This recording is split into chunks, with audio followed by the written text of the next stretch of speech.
a responsabilidade de conduzir brevemente algumas reflexões sobre o livro Fonte Viva, especificamente o capítulo 88, que é intitulado Caindo em Si.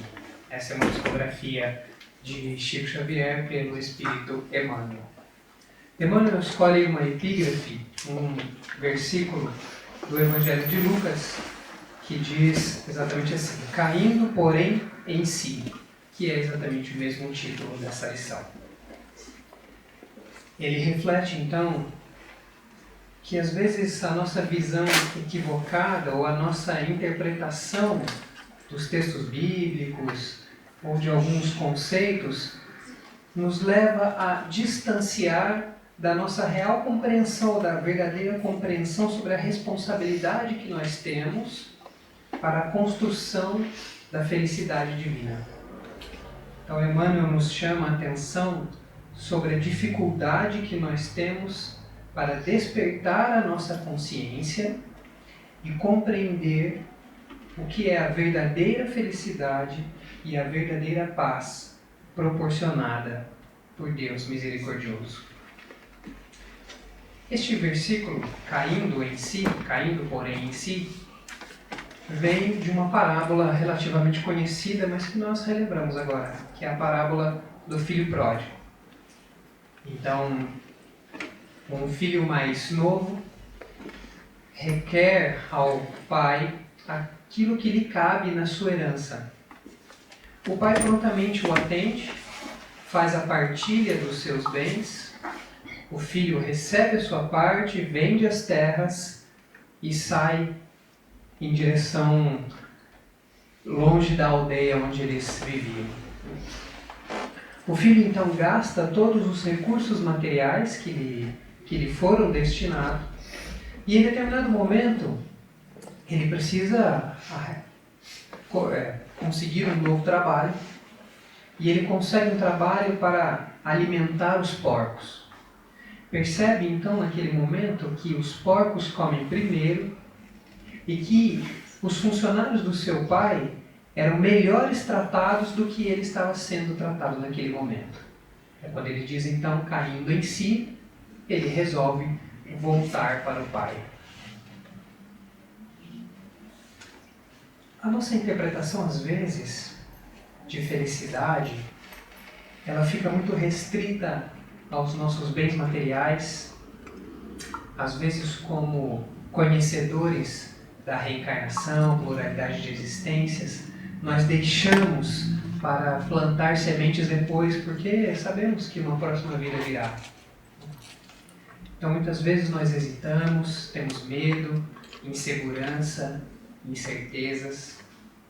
Quanto mais nós adiamos o plantio destas sementes, talvez mais dores se fazem presente em nossa vida. Onde é que está exatamente os equívocos que Emmanuel destaca? Acreditarmos que a alegria está em atender a alguns interesses imediatistas ou que a verdadeira paz está no bem-estar do descanso da carne. É um problema isso? Não, não é um problema. Às vezes nós temos interesses materiais que são satisfeitos momentaneamente. Um bom descanso depois de um longo dia de trabalho traz alguma paz. Não é problema nenhum. O problema é acreditarmos que esta alegria e esta paz são as dádivas prometidas por Deus para toda a nossa existência. É quando nós acreditamos que exatamente esses pequenos momentos serão para sempre suficientes para o nosso espírito. Mas isso não é uma verdade. Então, Emmanuel traz aqui 4 personagens para que nós possamos compreender melhor quais são essas promessas que Deus coloca à nossa disposição. O primeiro deles é Judas. Judas acreditava que o domínio do Cristo viria de forma política. Ele acreditava que o Cristo teria que retirar o poder de Roma e governar administrativamente mesmo. Judas acreditou que a transformação proposta pelo Cristo deveria vir de forma compulsória. Quando ele percebeu, o Cristo já estava nas mãos das autoridades. Um outro personagem que Emmanuel traz é Maria de Magdala, ou Maria de Madalena. Ela estava completamente entregue a gênios perversos, é o termo que ele usa aqui. Mas quando conheceu Cristo, quando caiu em si, quando teve toda a influência do Mestre, dedicou-se ao trabalho de humildade e renúncia que permaneceu após o desencarne de Jesus. Temos então Pedro, que com medo, intimado, perseguido, negou Cristo 3 vezes. Mas caindo em si, também se reabilitou no apostolado, sendo um dos grandes pilares do cristianismo primitivo, fundador da Casa do Caminho. Temos também Paulo, o implacável perseguidor. Isso é um eufemismo. Paulo era muito pior que isso. Mas quando caiu em si, fez o cristianismo florescer no mundo. O que é que todos eles têm em comum? Maria, Pedro e Paulo, primeiro do que Judas. O que eles trazem em comum é o arrependimento, diferente da culpa. Qual é a grande diferença entre os dois? A culpa é aquele auto-julgamento que nos paralisa, que não nos permite seguir em frente e plantar as sementes, como eu acabei de comentar. Judas sentiu essa culpa no primeiro momento. Maria, Pedro e Paulo sentiram arrependimento. O arrependimento, diferente da culpa, é aquele momento de autoavaliação, quando nós temos a possibilidade de cair em si, reavaliar os nossos atos e colocarmos em marcha para frente, corrigindo o que nos foi possível e seguindo de maneira diferente daquilo que estávamos fazendo antes. Então Maria, Pedro e Paulo compartilham esse sentimento de arrependimento e se colocam em direção ao Cristo. O Judas também experimentou arrependimento, mas ele precisou de alguns séculos a mais para se colocar em marcha. E o filho pródigo? Onde é que ele se encaixa nesse contexto? Por que é que Emmanuel traz exatamente este versículo e esse momento da lição? O filho pródigo, ele representa todos nós que em algum momento nos distanciamos do Pai, mas que, conscientes dos deveres e das promessas que Ele nos faz, olhando para o momento em que nós vivemos, decidimos regressar para os seus abraços. Quando o filho pródigo volta para a aldeia, o pai corre em sua direção, o beija e o abraça. Então Deus só precisa do mínimo do nosso esforço em sua direção.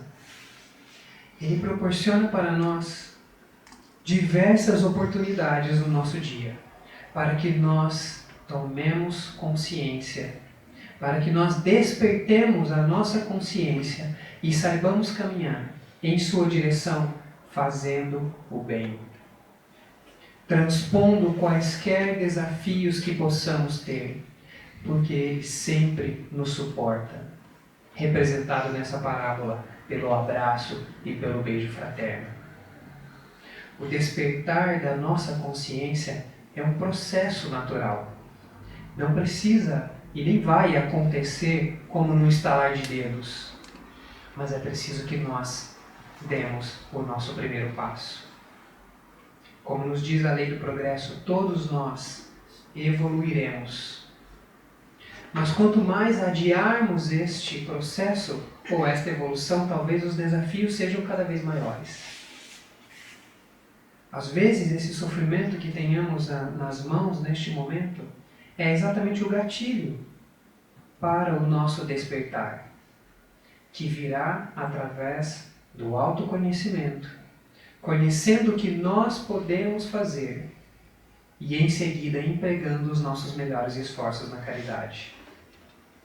Uma consciência desperta nos leva à transformação íntima, à transformação dos sentimentos, dos pensamentos e das nossas ações.